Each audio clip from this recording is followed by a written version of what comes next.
अऊज़ु बिल्लाहि स्समीइल अलीम व बिवजहिल करीम व सुल्तानिहिल क़दीम मिनश शैतानिर रजीम। बिस्मिल्लाहिर रहमानिर रहीम। वला ततमन्नौ मा फ़ज़्ज़लल्लाहु बिही बअज़कुम अला बअज़ लिर्रिजालि नसीबुम मिम्मा इक्तसबू वलिन्निसाइ नसीबुम मिम्मा इक्तसबन वस्अलुल्लाह मिन फ़ज़लिहि इन्नल्लाह काना बिकुल्लि शैइन अलीमा। रब्बिश्रह ली सदरी वयस्सिर ली अमरी वहलुल उक़दतम मिन लिसानी यफ़क़हू क़ौली। सुब्हानक ला इल्म लना इल्ला मा अल्लमतना इन्नका अंतल अलीमुल हकीम। अल्लाहुम्मा अन्फ़अना बिमा अल्लमतना वअल्लिमना मा यंफ़अुना वज़िदना इल्मा। अल्लाहुम्मा इन्ना नऊज़ु बिका मिन इल्मिन ला यंफ़अ व मिन क़ल्बिन ला यख़शअ व मिन नफ़्सिन ला तशबअ व मिन दअवतिन ला तुस्मअ। हर किस्म की तारीफ़ात व तहमीदात, तस्बीहात व तक़दीसात, तहलीलात व तमजीदात और तहनीयात व तकबीरात उस अल्लाह जल्ला जलालुहु अम्मा नवालुहु के लिए जिसकी जितनी भी तारीफ़ें बयान की जाएँ, जिसकी जितनी भी हम्द व सना बयान की जाए और जिसकी जितनी भी तहसीन व सताइश बयान की जाए और जिसके लिए जितने भी शुक्रिया के कलिमात अदा किए जाएँ कम हैं। हक़ ये है कि हक़ अदा नहीं हो सकता। हम्द व सना के बाद दुरूद व सलाम नाजिल हों दोनों जहानों के सरदार पैगम्बर आखिरुज़्ज़मा हज़रत मोहम्मद मुस्तफ़ा सल्लल्लाहु ताला अलैहि व आलिहि वसल्लम की ज़ात अक़दस पर, जसद अक़दस पर, रूह अक़दस पर बेशुमार बेहद हिसाब अनगिनत ला तादाद के जिन्हें अल्लाह ताला ने सारी कायनात के लिए रहबर रहनुमा और तमाम जहान वालों के लिए रहमत बना के भेजा है।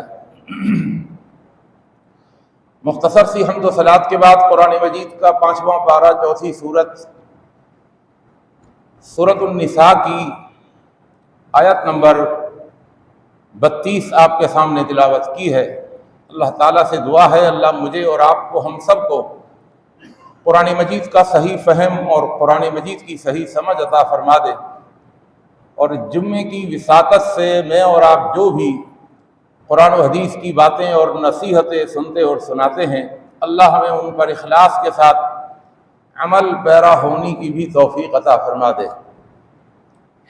गुज़श्ता महीने का चौथा जुमा इसी जगह पर आपके सामने हसद के उन्वान पर पहला हिस्सा आपके सामने क़द्र तफसील से बयान कर चुका हूँ, जिसमें कुरान मजीद की आयात और अहादीस की रोशनी में हसद की तबाहकारी, हसद की खौफनाकी, हसद की तबाहकारी और हसद के नुकसानात आपके सामने रखे थे। चूँकि ये मौजू, इसमें एक बीमारी का जिक्र हुआ है, तो बीमारी का जिक्र काफ़ी नहीं होता जब तक कि उस बीमारी का इलाज भी ना हो जाए। तो इस बीमारी के इलाज के सिलसिले में 2 हिस्से आपके सामने रखने थे 2 महीने में, क्योंकि मेरा महीने में एक जुम्मा होता है। कुल 3 सेशंस में ये मौजू मुकम्मल होना था, लेकिन वक्त के गुजरने के साथ नत नए मसाइल सामने आते हैं और फिर हमारा दिमाग पिछली चीज़ों को भुला देता है। तो इसलिए मेरी आज की जुम्मे की इस नशिस्त में कोशिश होगी कि मैं 2 हिस्सों को आज ही के जुम्मे में बयान कर दूं। तो मैं क़दरे इख्तिसार के साथ और बग़ैर किसी तमहीद के अपनी गुफ्तगू शुरू कर रहा हूँ। ये 2 हिस्सों का खुलासा है। आपकी दिलो दिमाग की पूरी हाज़िरी मतलूब है। सिर्फ पिछले जुम्मे का ये जहन में रखिए कि हसद की तबाहकारियाँ जो आपके सामने बयान की थी वो क्या थी कि हसद हमारे नेकियों को भी, हमारे नेक अमलों को भी, हमारे ईमान को भी तबाह कर देता है, बर्बाद कर देता है। और 2 भूखे भेड़िए भूखे रेवड़ पर छोड़ दिए जाएं तो वो इतनी तबाहकारी नहीं लाते, इतना नुकसान नहीं पैदा करते जितना नुकसान हसद से इंसान के दीन में बर्पा हो जाता है। ये मैं बहुत तफसील से बयान कर चुका हूं। आज की इस नशिस्त में एक तो ये बयान करना है कि महसूद यानी जिससे हसद किया जाता है, महसूद हासिद के शर से कैसे बचे। उसके कुल 4 तरीके हैं जो शरीयत से अल्लाह की तौफीक से आपके सामने रखूंगा। 4 तरीके कि महसूद हासिद के हसद के शर से कैसे बचे। और फिर उसके बाद आपके सामने आज ही की जुम्मे की नशिस्त में ये बयान करूंगा कि हासिद, हसद करने वाला, वो खुद अपने हसद के शर से अपने आप को कैसे बचाए। तो ये बुनियादी बातें दोनों जहन में रखिए। अब मैं पहली बात की तरफ आ रहा हूं कि महसूद हासिद के हसद के शर से कैसे बचे। पहला नुस्खा कुरान का बताया हुआ, ये पहला तरीका है, ध्यान में रखिएगा। 3 तरीके फिर रह जाएंगे। कुरान कहता है बला इन तस्वीरू व तत्तकू ला यज़ुर्रुकुम कैदुहुम शैआ। महसूद को चाहिए सब्र से काम ले। उसको पता तो चल गया कि सामने वाला हसद करता है, सब्र करे। सब्र किसे कहते हैं? अपने आप को रोक करके रखे। यानी कि अच्छा अब मैं तुम्हें बताता हूं, अब मैं भी तुम्हारा हासिद, तुम मेरे पास जो नेमत है उसके जवाल के तलबगार थे, तुम्हारे पास जो नेमतें हैं मैं उनके जवाल का तलबगार बन जाता हूं। नहीं, सब्र करे। वतत्तकू, ये कुरान के बताए हुए तरीके हैं। वतत्तकू के 2 माने हैं। एक तो ये है कि तकवा इख्तियार कर लें, अपना तकवा बढ़ाएं। दूसरा इसका माना है कि बचें। किस तरह बचें वो मैं आगे बता दूंगा तफसील से। अगर ये 2 हथियार उठा लिए तो अल्लाह का कुरान कहता है ला यज़ुर्रुकुम कैदुहुम शैआ। ला यज़ुर्रुकुम, तुमको जरर नहीं पहुंचाएगा। कैदुहुम, उनकी चाल, उनका मकर, उनका फरेब, उनका हसद, उनका कीना, बुग़्ज़, अदावत, नफरत, शैआ, कुछ भी तुम्हें जरर नहीं पहुंचाएगा। एक और कुरान मजीद का मकाम, वला यहीकुल मक्रु सय्यिउ इल्ला बि अहली। मैं सिर्फ तर्जुमा करूंगा क्योंकि मैंने दूसरे पॉइंट की तरफ आना है कि अगर तुम सब्र से काम लोगे तो बुराई करने वाले की बुराई उसी को घेर लेगी। जिसको हमारी उर्दू में एक मिसाल के साथ बयान किया जाता है, ज़रबुल मिसल है कि जो जिसके लिए कुआं खोदता है वो खुद उसी में गिरता है। तुम परेशान ना हो, तुम इंतकाम ना लो,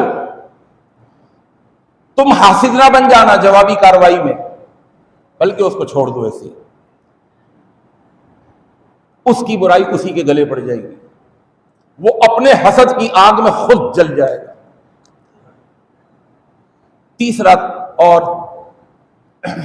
तीसरी कुरान मजीद की आयत, ये भी बड़ी अहम आयत है। अल्लाह ने हसद को ही जिक्र किया। वद्द कसीरुम मिन अहलिल किताबि लव यरुद्दूनकुम मिन बादी ईमानिकुम कुफ्फारा हसदम मिन इंदी अनफुसिहिम मिन बअदी मा तबय्यन लहुमुल हक।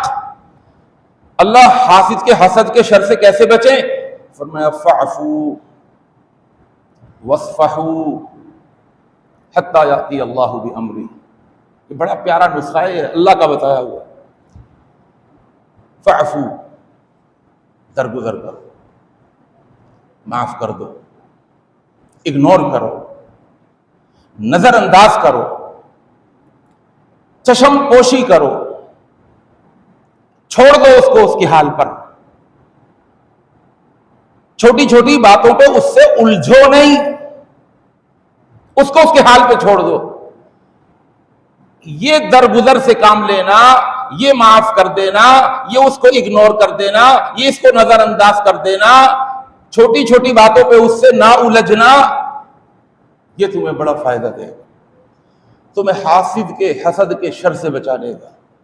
ये पहला तरीका आपके सामने बयान कर चुका हूं, 3 तरीके बाकी रह गए। भाई तवज्जो पूरी रखिएगा, मैं टू दी पॉइंट चल रहा हूं और ये पॉइंट आपके जहन में होने चाहिए। दूसरा पॉइंट, ये हदीस में मौजूद है, सुनन नसाई की हदीस है और मुस्नद अहमद की हदीस है। उक़बा बिन आमिर रज़ी अल्लाह ताला अन्हु इस हदीस के रावी हैं। कहते हैं इत्तबअतु रसूलल्लाह सल्लल्लाहु अलैहि वसल्लम व हुवा राकिबुन।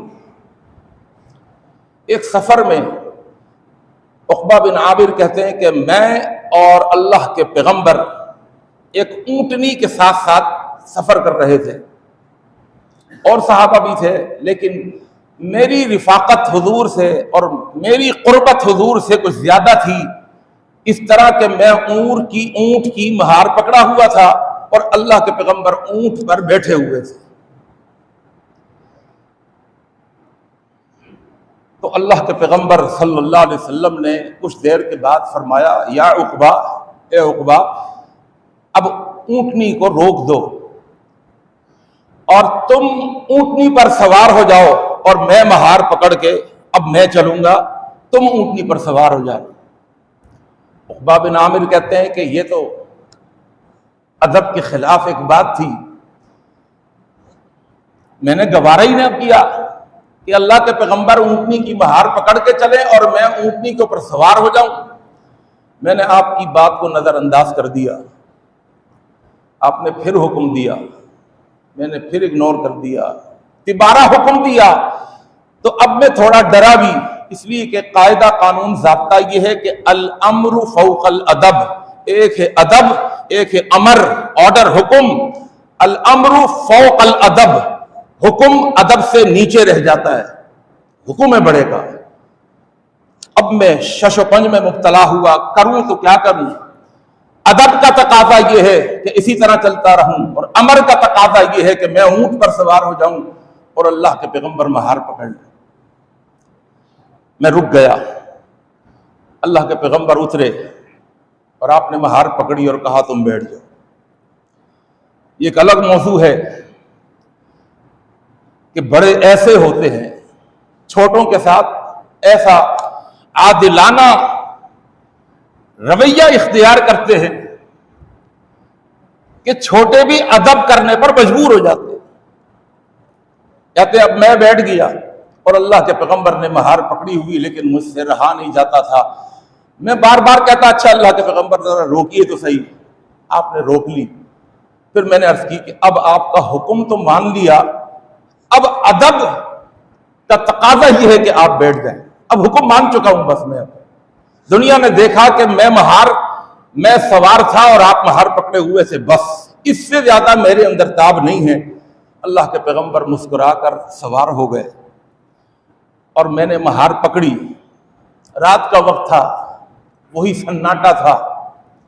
खरामा खरामा चलते हुए मैंने ऊंटनी की महार छोड़ी और कहते हैं मैं अल्लाह के पैगंबर की एक साइड आया, आपका पांव लटका हुआ था। फवज़अतु यदैया अला क़दमिही, मैंने अपने हाथ अल्लाह के पैगंबर के पांव के ऊपर, कदम के ऊपर रख लिए मोहब्बत से, इस तरह कोई मुरीद अपने पीर के पांव पकड़ता है। पांव पकड़ने के बाद मैंने कहा, ए अल्लाह के पैगंबर सल्लल्लाहु अलैहि वसल्लम, अक़रिनी अक़रिनी मिन सूरति हूद व सूरति यूसुफ। ए अल्लाह के पैगंबर, मैं ये चाहता हूं कि अब मैं जो महार पकड़ के चलूं ना तो सफर अच्छा कटेगा। आप मुझे सूरह हूद पढ़ के सुना दीजिए और सूरह यूसुफ पढ़ के सुना दीजिए। आज हम भी गाड़ियों पे बैठते हैं ना, लंबा सफर है, लाओ यार कोई अच्छा सा लगाओ गाना कोई। अल्लाह के पैगंबर सल्लल्लाहु अलैहि वसल्लम के सहाबी क्या कह रहे? अच्छा, ये सुनना इंसान की फितरत में है, याद रखिएगा। सवारी के वक्त लॉन्ग रूट पर जा रहे हैं तो सुनना इंसान की फितरत में है, और बड़ी पुरानी फितरत है ये। आप लगाइए, कोई क़िरात लगाइए, आप कोई तकरीर लगाइए, आपकी मालूमात बढ़ेगी। और लगाई इसलिए जाती है, ड्राइवर वगैरह आपने देखा होगा, कोई फिल्म चला देते हैं, 3 घंटे दिमाग उधर लगा हुआ होता है और जिस्म आगे सफर कर रहा होता है। 3 घंटे की थकावट जो होती है ना, वो उसका एहसास नहीं होता, इसलिए कि दिमाग उधर लगा हुआ है। बहरहाल ये एक अलग बात है, मैं निकलना नहीं चाहता। तो अल्लाह के पैगंबर ने जब देखा कि सहाबी का मुतालबा ये है कि सूरह हूद और सूरह यूसुफ की तिलावत शुरू कर दूं, तो आपने फरमाया, ए उक़बा, लन तक़रा शैअन, लन तक़रा शैअन।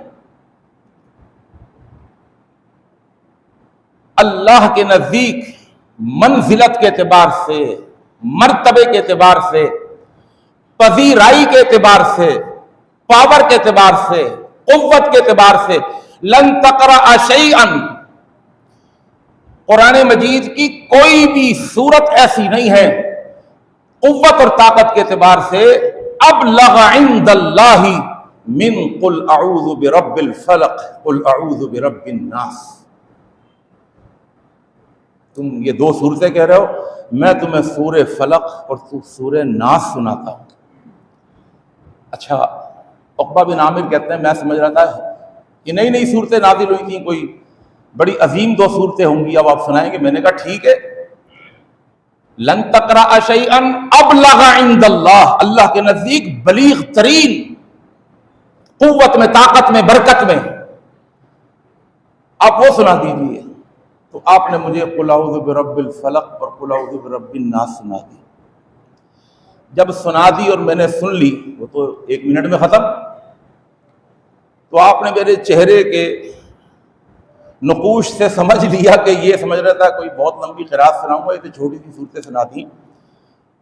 खैर मैं चलता रहा, तो अल्लाह के पैगंबर ने फिर मुझे कहा, ए उक़बा, अला उअल्लिमुका सुवरन मा उन्ज़िलत फित तौराती वला फिल इंजीली वला फिल ज़बूरी वला फिल क़ुरआनी मिस्लहुन। क्या मैं तुम्हें ऐसी सूरतें ना बता दूं जो ना तौरात में उतरी, ना ज़बूर में उतरी, ना इंजील में उतरी, ना कुरान में उतरी उस जैसी? मैंने कहा, भला या रसूल अल्लाह, अल्लाह के रसूल जरूर बताइए।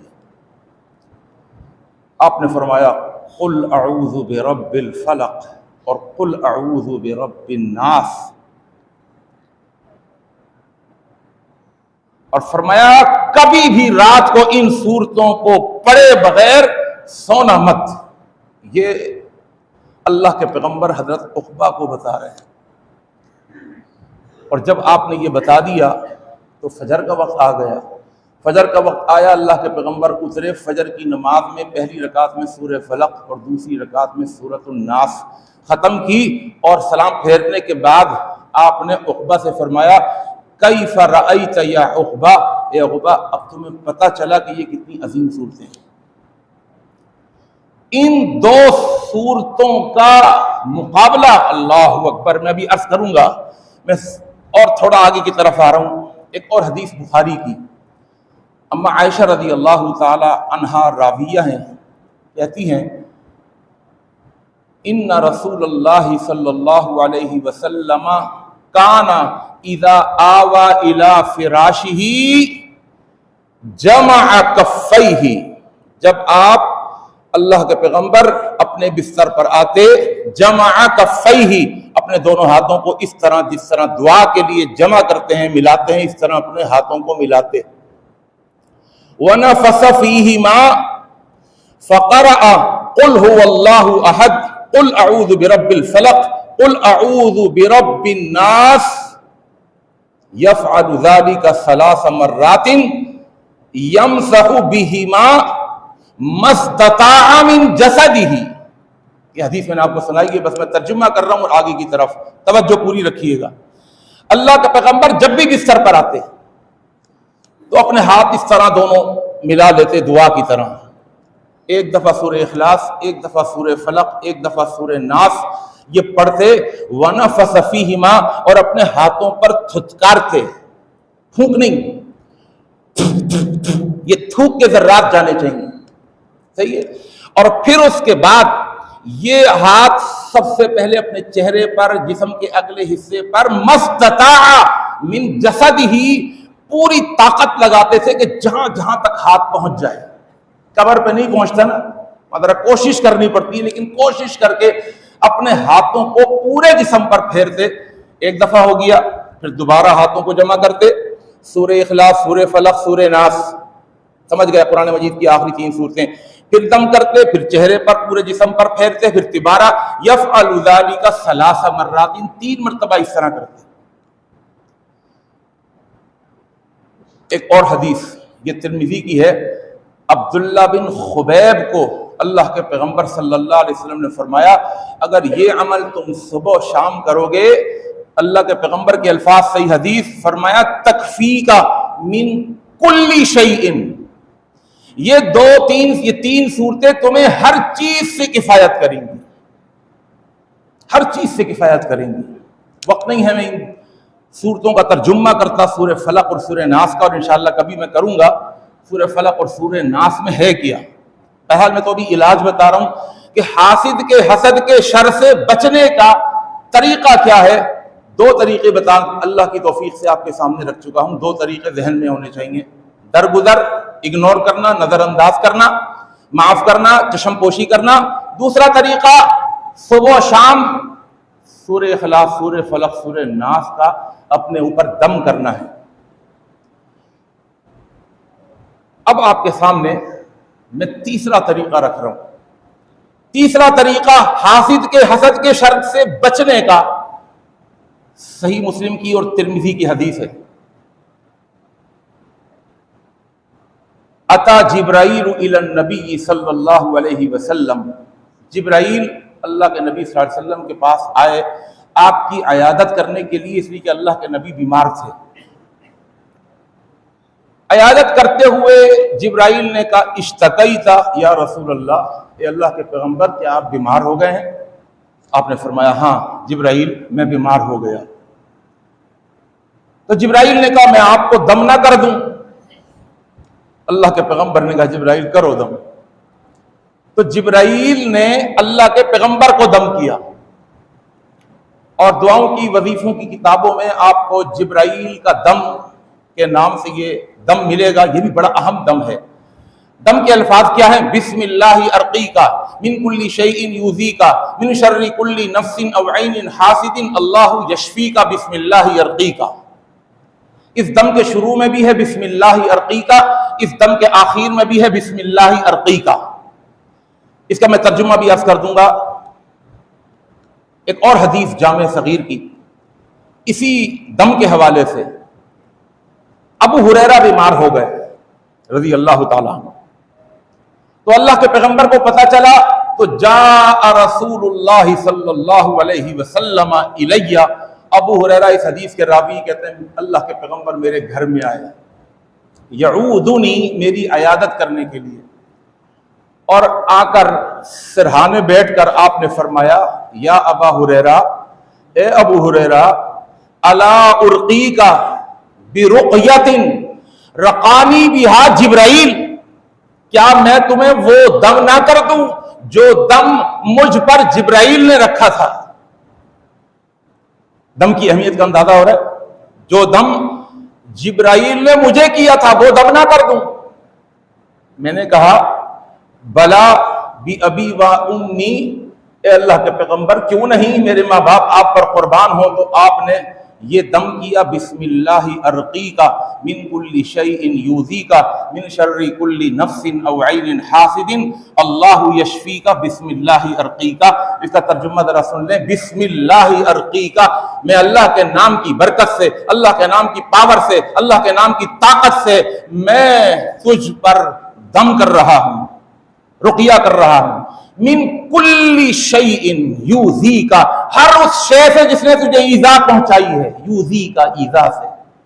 मिन शर्रि कुल्ली नफ्सिन, हर नफ्स के शर से। औ ऐनिन हासिदिन, हासिद की आंख के शर से। अल्लाहु यशफ़ीका, अल्लाह तुझे शिफा देगा। क्यों शिफा देगा? इसलिए कि बिस्मिल्लाहि अर्क़ीका, आखिर में भी बिस्मिल्लाहि अर्क़ीका, इसलिए कि मैं अल्लाह के नाम की पावर के साथ दम कर रहा हूं। बड़ा पावरफुल दम है ये। अच्छा, अगर अपने ऊपर करना हो, ठीक है जी, ये तो का तर्जुमा आपको दम कर रहा हूं और मैं अल्लाह के नाम की बरकत से अपने आप को दम कर रहा हूं, तो काफ की जगह या लगा दें। बिस्मिल्लाहि अर्क़ीनी, 4 जगह लगेगी या। बिस्मिल्लाहि अर्क़ीनी मिन कुल्ली शैइन यूज़ीनी मिन शर्रि कुल्ली नफ्सिन औ ऐनिन हासिदिन अल्लाहु यशफ़ीनी बिस्मिल्लाहि अर्क़ीनी, या लगेगा बस। ठीक है जी। कितने तरीके हो गए भाई? आसिम भाई 3 हो गए। अब चौथा तरीका भाई, बहुत तवज्जो रखिएगा, आखिरी तरीका है हसद से बचने का। यह भी अल्लाह के पैगंबर ने बताया है, सही मुस्लिम की हदीस है और तिरमिज़ी की। आपने एक बेहतरीन तरीका बताया। क्या तरीका? फरमाया इस्ताईनू, मदद तलब करो। इस्ताईनू, मदद तलब करो। अला इन जाही हवाइजिकुम, और एक रिवायत में आता है अला क़ज़ाई हवाइजिकुम, अपनी जरूरतों को, अपने मकासिद को, अपने मंसूबों को इंतहाओं तक पहुंचाने के लिए, कि तुम्हारे मंसूबे पाए तकमील तक पहुंच जाएं, तुम्हारे मकासिद पूरे हो जाएं, तुम्हारे काम इंतहा को पहुंच जाएं, जो तुम करना चाहते हो वो कर लो। क्या करना है? मदद तलब करो। किससे मदद तलब कर रहे हैं? फरमाया बिल कितमान, छुपाने के साथ। ढींगे ना मारो। कोई काम अभी किया नहीं लेकिन 10 को बता दिया ये करने जा रहा हूं, नजर लगती है, हासिद का हसद लगता है, वो काम रुक जाता है, वो पूरा नहीं होता, रोड़े अटक जाते हैं, काम अटक के लटक जाता है, रुकावटें आ जाती हैं, आदमी वो काम कर नहीं पाता। सब कुछ होते हुए भी वो कहता है पता नहीं क्यों नहीं हो रहा। तो फरमाया कि अपने कामों को छुपाओ, अपने मंसूबों को छुपाओ, अपने कारोबार को छुपाओ, अल्लाह की जो नेमतें दी हुई हैं उनको छुपाओ। अगर नहीं छुपाओगे, बताओगे, जो एक बीमारी है हमारे अंदर शो मारने की, है ना, शो मारने की, बहुत शो मारते हैं।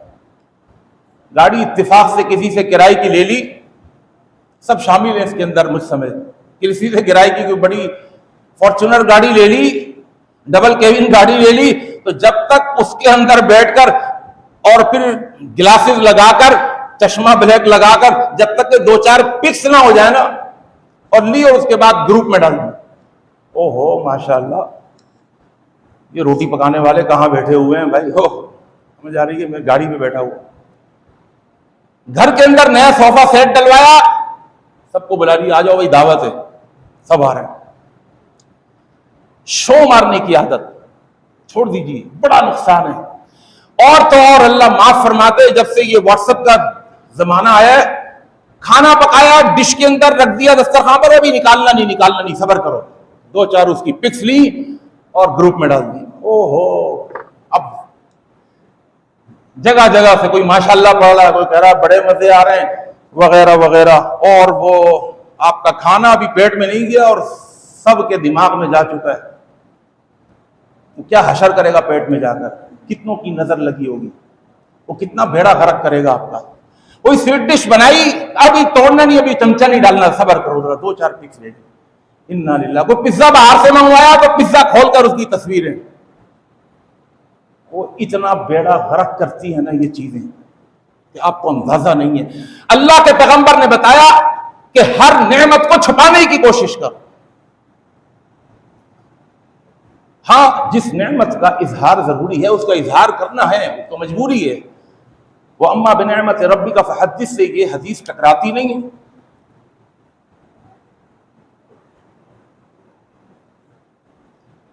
तो कितमान करना चाहिए, छुपाना चाहिए।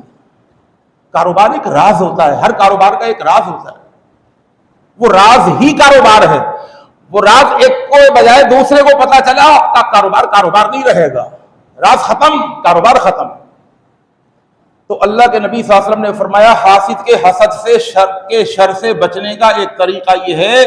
आपने आगे फरमाया, इस हदीस का आखिरी टुकड़ा सुनिए, फ़इन्ना लिकुल्ली ज़ी निअमतिन महसूदुन, इसलिए कि हर साहिब नेमत महसूद होता है, उसको हसद लगता है। 4 हो गए भाई, मेरे पास 10 मिनट हैं और मुझे आपकी तवज्जो की जरूरत है।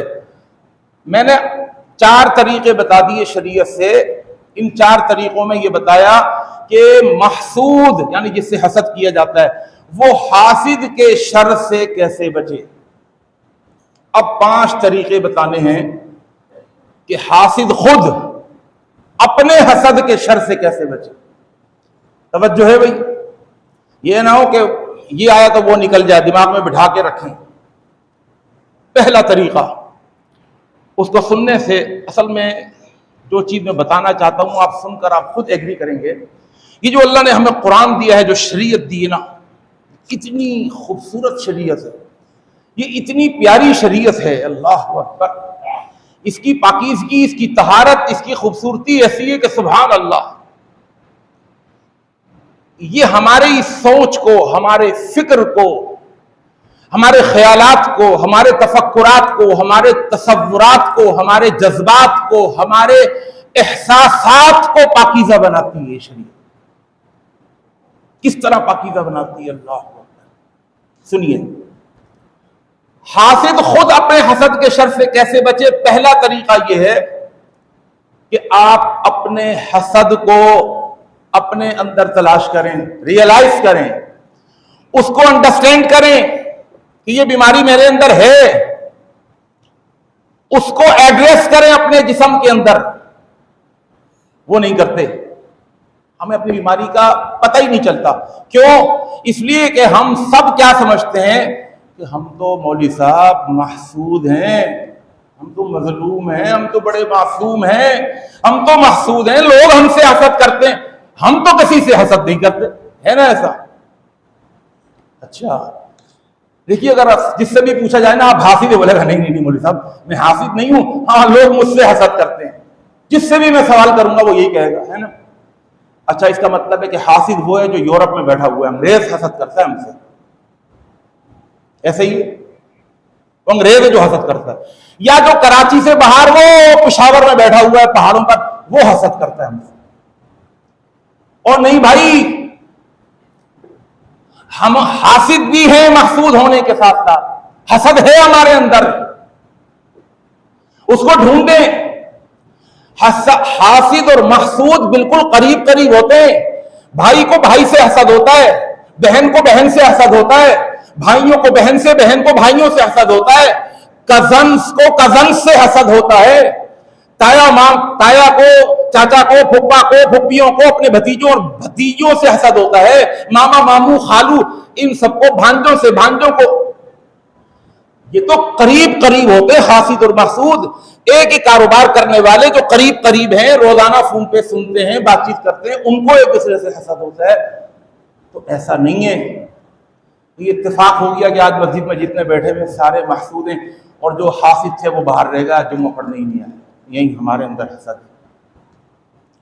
उसको रियलाइज करें, अपनी बीमारी को समझें। देखिए ना, जब आप गाड़ी चला रहे होते हैं, गाड़ी नॉर्मल तरीके से चल रही होती है, लेकिन अगर नॉर्मल तरीके से चलते चलते उसके अंदर कोई खट खट खट खट आवाज आनी शुरू हो जाए, एक समझदार ड्राइवर क्या होता है, यार कोई गड़बड़ हो गई, ये नॉर्मल तरीके से नहीं चल रही, या गाड़ी कुछ झटके ले रही है, एक समझदार ड्राइवर कुछ तो मसला है, गियर का ऑयल कम हो गया या खत्म हो गया, या उसकी मियाद पूरी हो, कुछ तो है मसला। लेकिन जो हम जैसे बेवकूफ ड्राइवर बैठ और नहीं नहीं भाई ये खटखट, रहने दो, गाड़ी तो चल रही है ना यार, वो गाड़ी तो चल रही है लेकिन ये खटखट आवाज आ रही है, इसको कबल इसके कि एक बड़ी आवाज आ जाए, रुको गाड़ी को रोको, देखो कहां क्या मसला है, देखो। अल्लाह, अच्छा एक रियलाइज कौन सी चीज नहीं करने देती, अपने अंदर हसद को ढूंढने नहीं देती। एक चीज वो क्या है, इंसान का नफ्स। ये अंदर जो नफ्स बैठा हुआ है ना, नफ्स अम्मारा, इन्न नफ्सल अम्मारा तुम बिस्सू, ये क्या करता है, ये हमारी बुराई के ऊपर पर्दा डालता है, छुपाता है, ढांकता है। और नहीं नहीं नजर नहीं आ रही है बीमारी, तुमको नजर आ रही है, नहीं आ रही। ये हमारी बुराई को अच्छे अच्छे खूबसूरत नाम देता है। किसी को गुस्से की बीमारी है, बात बात पर गुस्सा चढ़ा हुआ है, उसको वो आपके अंदर गुस्से की बीमारी नहीं, मैं नहीं गुस्सा नहीं, मैं बड़ा स्ट्रेट फॉरवर्ड आदमी हूं। ओ माशाल्लाह, स्ट्रेट फॉरवर्ड, शैतान ने नाम दे दिया उसको, गुस्से को। भाई मैं मुंह पे कह देता हूं, आ रही है ना बात समझ। ये सब हम सब की हालतें हैं जो मैं अर्ज कर रहा हूं। भाई मैं मुनाफिक नहीं हूं, कितना प्यारा है नाम, मैं मुनाफिक नहीं हूं। भाई मैं दिल में नहीं रखता, ये अच्छे अच्छे नाम दे दिए नफ्स ने उस गुस्से को, वो गुस्सा दब के कहीं पर छुप गया। और हम कहते हैं नहीं, हम तो बड़े स्ट्रेट फॉरवर्ड आदमी, बड़े माशाअल्लाह बहुत खूबी है आपके अंदर, तो खूबी है, बुराई को अच्छाई का लुबादा। गद्दा गीला हो गया, पेशाब कर दिया बच्चे ने, क्या करें यार, ये तो गीला हो रहा है, पता चलेगा, लाओ बेडशीट ले आओ, सूखी बेडशीट बिछा दी, वाह वाह, नजर ही नहीं आ रहा, नीचे है, नहाए नहीं, पसीने की बदबू आ रही है, और ऊपर से परफ्यूम लगाकर, खुशबू तो बड़ी अच्छी आ गई परफ्यूम लगाते ही, लेकिन आधे घंटे के बाद बहुत बड़ी बेइज्जती हो जाएगी। किसी के सामने अगर बगल उठा ली तो वो कहेगा यार नहा के नहीं आए क्या, तो आपकी पर्सनैलिटी बहुत बुरी खराब हो सकती है, निकलेगा ना वो जो चादर डालती सूखी, अंदर से वो गीलपन उसके ऊपर लगेगा, अंदर से, अंदर है फॉल्ट। तो लिहाजा सबसे पहली चीज कि आप अपने हसद को रियलाइज करें, ढूंढें। और ढूंढने का तरीका शायद मैं बता चुका हूं पिछले महीने, कि अपना टेस्ट कर लें कि अगर सामने वाले भाई के पास कोई खुशी आती है और आपको बुरा लगता है, इन तमससकुम हसनतुन तसुबहुम व इन तुसिबकुम सय्यअतुन यफरहू बिहा, तो ये हसद है। या सामने वाला किसी मुसीबत में, किसी तकलीफ में, किसी परेशानी में आता है और आपको अंदर से अच्छा फील होता है, आपको हसद की बीमारी है। पहला तरीका बता चुका हूं, हासिद अपने हसद के शर से कैसे निकले, कैसे बचे, उस बीमारी को तो रियलाइज करे, तभी तो इलाज करेगा ना। दूसरा तरीका, कुल 5 तरीके हैं भाई। दूसरा तरीका यह है कि गैर जरूरी बोझ खत्म कर दें, इसलिए कि ये गैर जरूरी बोझ है, इसका कोई फायदा नहीं। देखिए गैर जरूरी बोझ अगरचे थोड़ा सही क्यों ना हो, लेकिन वो बोझ होता है। ये मेरे सामने टिश्यू रखा हुआ है, इसका कोई वजन नहीं है, कोई वजन नहीं है, लेकिन अगर मुझे कह दिया जाए कि इस टिश्यू को आपने यूं पकड़ के रखना है, अच्छा जी पकड़ के रख लूंगा, कोई बात नहीं भाई, अभी क्या टाइम हो रहा है, अभी 1:30 बज रहा है, असर तक पकड़ के रखना है ऐसे ही, ठीक है। वो जी अब मुश्किल होगा थोड़ा सा या नहीं, फिर मैं कहूँगा यार ये उंगलियों को कुछ हो रहा है, ये सुन हो रही है उंगलियां, अगर बोझ नहीं है इसका, गैर जरूरी है, मामूली सा, लेकिन चूंकि मुसलसल उठाया हुआ है बोझ। और अगर मुझे ये कहते कि भाई आपने कल सुबह दोपहर 1:30 बजे तक इसको ऐसे ही पकड़ के रखना है, और मैं कहूँ अच्छा मैं पकड़ के रखूँ, अल्लाह अकबर।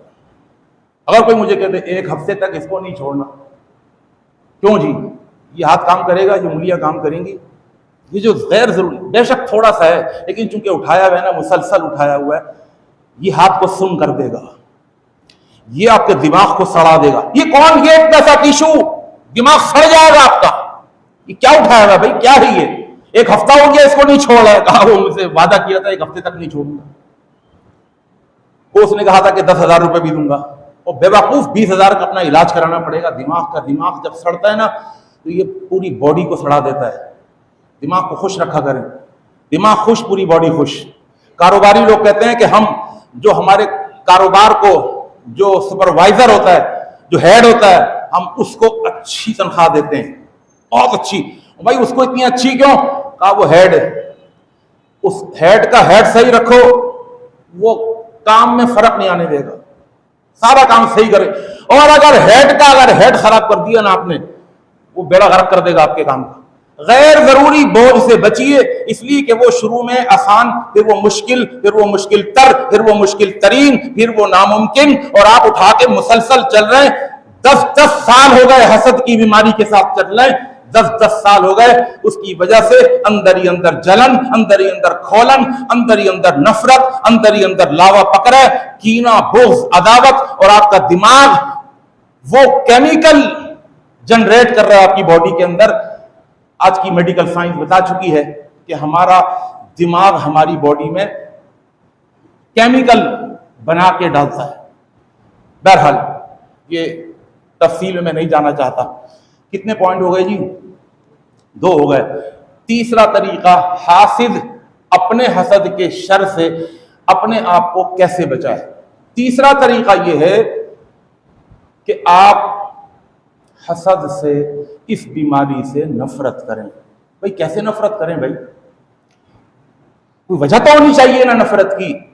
तवज्जो भाई, नफरत की एक बहुत बड़ी वजह है। कौन सी वजह? जो पिछले महीने चौथे जुम्मे में बयान कर चुका हूं, गया दिमाग उधर। हसद की तबाहकारियां, हसद का नुकसान आपकी नेकियों को बर्बाद कर दे, ऐसे बर्बाद कर दे जिस तरह आग लकड़ी को बर्बाद कर देती है, कोयला बना के राख कर देती है। आपकी नमाजें, आपके नेक अमल, जिनको अल्लाह नेक कह रहा है, खुश हो जाएं कि हमारे किसी अमल को अल्लाह ने नेक कह दिया, यानी कबूल कर लिया, और वो खराब हो जाए, बर्बाद हो जाए। और अमल तो अमल, हमारा ईमान, ला यज्तमिउ फी जौफिल अब्दि अल ईमान वल हसद। बंदे के दिल में 2 चीजें इकट्ठी एक वक्त में जमा नहीं हो सकती, ईमान और हसद। ईमान होगा तो हसद नहीं होगा, हसद होगा तो ईमान नहीं होगा। तो जो चीज हमारे ईमान पर डाका डाल रही है, जो चीज हमारे नेक अमलों को बर्बाद कर रही है, तो हम उसको अपने अंदर रखें, अपनी नेकियां बर्बाद करें जो मेहनत से किए, जो कबूल हो गई, जिनको अल्लाह कहता है नेकियां हैं ये। कितनी नेकियां तो जिसको हम नेकियां कहते हैं वहां से रद्द हो जाती है, कोई नेकी नहीं है। लेकिन जिसको वो नेकी मान ले और फिर हमारी हसद की बीमारी उस नेकी को खराब कर दे, तो उससे नफरत करें जो आपकी नेकियों को तबाह कर रही है चीज। नफरत करने की वजह भी आ गई समझ में। आइए चौथी चीज, हासिद अपने हसद के शर से कैसे निकले। चौथा तरीका, अपने महसूद से, अपने महसूद की तारीफ करें दिल से। अपने महसूद की तारीफ करें दिल से, कह रहा हूं ये नहीं कि जुबान से जाकर उससे अभी जुम्मे के बाद मिले, भाई अस्सलाम वालेकुम रहमतुल्लाह, वो आपसे बड़ा हसद था, मुझे मौलवी साहब ने कहा था कि आपकी तारीफ करूं, माशाल्लाह कपड़े बड़े अच्छे पहने में। भाई ऐसे नहीं है, तारीफ करने का भी तरीका होता है। अपने महसूद की तारीफ करें दिल से। तारीफ किस पर होती है? उसकी किसी खूबी पर, उसकी किसी क्वालिटी पर, उसकी किसी सलाहियतों पर। आप उसकी खूबियों को उसके सामने रखकर उसकी तारीफ करें, उसके सामने भी और उसके पीठ पीछे भी, उसकी गैबूबत में भी। यार उसके अंदर ये बड़ी खूबी है, बड़ी खूबी है, और कम लोगों में ऐसी होती है। उसके सामने भी और उसकी गैबूबत में भी उसकी तारीफ करें, हसद की बीमारी निकलनी शुरू हो जाएगी अंदर। आखिरी तरीका, 5वां तरीका, यह भी अल्लाह के रसूल सल्लल्लाहु अलैहि वसल्लम का बताया हुआ तरीका है। सही मुस्लिम के अंदर हदीस मौजूद है, अस्सिलसिलतुल अहादीस सहीहा में हदीस मौजूद है। अल्लाह के पैगंबर सल्लल्लाहु अलैहि वसल्लम फरमाते हैं, उन्जुरू इला मन हुवा अस्फल मिनकुम वला तंजुरू इला मन हुवा फौककुम फहुवा अजदरू अन ला तज़दरू निअमतल्लाहि अलैहि। बड़ा पावरफुल तरीका है। हासिद अपने हसद के शर से निकल जाएगा। क्या करें? शुक्रगुजारी बढ़ा लें, अल्लाह की दी हुई नेमतों पर शुक्रगुजारी बढ़ाएं, नाशुक्री की आदत को खत्म करें। अरे कैसे खत्म करें? का तरीका मैं बता देता हूं। अल्लाह के पैगंबर फरमाते हैं तरीका मैं बता देता हूं। शुक्रगुजारी बढ़ाएं। तरीका क्या है? आपने फरमाया तरीका यह है शुक्रगुजारी को बढ़ाने का, अपने ग्रेटिट्यूड को बढ़ाने का तरीका यह है कि उन्जुरू, देखा करो, किधर, इला मन हुआ अस्फल मिनकुम, उन लोगों की तरफ देखा करो जो मर्तबे में, जो इज्जत में, जो मनसब में, जो मकाम में, जो दौलत में, जो पैसे में, जो मईशत में, जो माशरत में, जो तुमसे कमतर लोग हैं उनकी तरफ देखा करो। गरीब को देखा करो, तुम्हें पता चलेगा तुम कितने अमीर हो। गाड़ियों में बैठकर देखा करो उन लोगों को जो स्कूटर पर बैठे हुए, उन लोगों को देखो जो बस के ऊपर चढ़े हुए हैं और धक्के खा रहे हैं गर्मी के अंदर। उन जरूर नीचे की तरफ देखो, जो तुमसे हैसियत में, मर्तबे में, इज्जत में, दौलत में, मर्तबे में जो तुमसे कमतर है ना, तुम्हें अपने 2 कमरे का घर छोटा लगता है ना, आओ जाओ निकलो जरा, उन लोगों की तरफ देखो, उन बस्तियों में, उन इलाकों में कि जो दड़बे जैसे घरों में, एक कमरे के घर में बैठे हुए हैं, सांस नहीं आ रहा और वो बैठे हुए हैं और वहां जिंदगियां गुजार रहे हैं, मट्टी में रुल रहे हैं। बिजली की लोड शेडिंग अलग, गैस की लोड शेडिंग अलग, वो तबाही और बर्बादी का निशान बने हुए हैं। उनकी तरफ जरा देखो ना, फिर तुम्हें पता चलेगा अल्लाह की कितनी बड़ी नेमत है। आप यकीन जानिए, जरा आप एक्सपेरिमेंट करके देखें। मुझे एक तकलीफ है, एक बीमारी है, मेरे कमर में डिस्क आउट है, ब्लड की सर्कुलेशन रुकती है, टांग लड़खड़ाने लगती है। अब भी तकलीफ से खड़ा हुआ हूं, ईमान की ताकत से अल्लाह ने खड़ा किया हुआ है। आप यकीन जानिए, जब कभी अस्पताल में जाना हो जाए और किसी वेंटिलेटर पर पड़े हुए किसी आदमी को जब मैं देखता हूं जिसकी सांसें मसनूई तनफ्फुस के जरिए उसे दिलाई जा रही है, जब मैं ऐसे पेशेंट को देखता हूं, एक साहिब है, उन्होंने मुझे फोन किया उस वक्त कि जब वो खुद अपना अपने गुर्दों का डायलिसिस करवा रहे थे और डायलिसिस कराते वक्त उन्होंने मुझे वीडियो कॉल कर ली। अल्लाह जानता है, दुनिया का सबसे ज्यादा सेहतमंद आदमी अपने आप को मैं समझ रहा था। कोई तकलीफ नहीं है मेरे अंदर, कोई परेशानी नहीं है मेरे अंदर। जब मैंने देखा कि किस तरह उनकी बॉडी से ब्लड निकल रहा है और मशीनों में जा रहा है, और वहां से क्योंकि ब्लड के साथ यूरिन मिल चुका है, वो वहां से प्योरीफाई होकर दोबारा बॉडी में जा रहा है, फिर दोबारा मशीनों में जा रहा है, और इस तरह सर्कल मुसलसल वो ब्लड की सर्कुलेशन हो रही है, मशीन और बॉडी, मशीन और बॉडी। कहने लगे मौलवी साहब हरकत नहीं कर सकता, मुझे डॉक्टर ने कहा है कि यहां पर जो तुम्हारे कैनुला लगा हुआ है ना, ये हिल गया ना तो खून ऐसे निकलेगा, छत के ऊपर जाएगा, 20 फुट ऊपर, इतना प्रेशर है इस वक्त, ब्लड इतना गर्म है, बॉडी आग हो रही है। अल्लाह अकबर, अल्लाह हम सबको बचाए और महफूज रखे। कहने लगे मैं इसी तरह बगैर हरकत के हाथ हिला सकता हूं, वो भी सीधा हाथ, बॉडी नहीं हिला सकता। 5 घंटे इस प्रोसेस से मैं गुजरता हूं, एक दिन छोड़कर एक दिन, सिर्फ एक दिन मिलता है रेस्ट का, आराम का। और जब मैं घर में आता हूं ऐसा लगता है कि पहलवान अखाड़े में पहलवान से लड़कर जो मरगिल्ला होकर पड़ जाता है, ऐसे पड़ जाता है। अल्लाह, 5 घंटे, फिर एक दिन आराम किया, दूसरे दिन फिर जाना है। अब अंदाजा तो लगाएं, आप ऐसे बीमारों को देखें तो आपको पता चलेगा अल्लाह की कितनी नेमत है आपके पास। उन्जुरू इला मन हुआ अस्फल मिनकुम वला तंजुरू इला मन हुआ फौककुम। अगर तुम चाहते हो तुम्हारा ग्रेटिट्यूड बढ़ जाए, तुम्हारी शुक्रगुजारी बढ़ जाए, अल्लाह की नेमतों पर कदरदानी बढ़ जाए, तो नीचे की तरफ देखा करो, ऊपर की तरफ कम देखा करो। उसके पास इतनी बड़ी गाड़ी तो मेरे पास इतनी बड़ी गाड़ी क्यों नहीं है, वो इतने बड़े बंगले में रहता तो मैं इतने बड़े बंगले में क्यों नहीं रहता।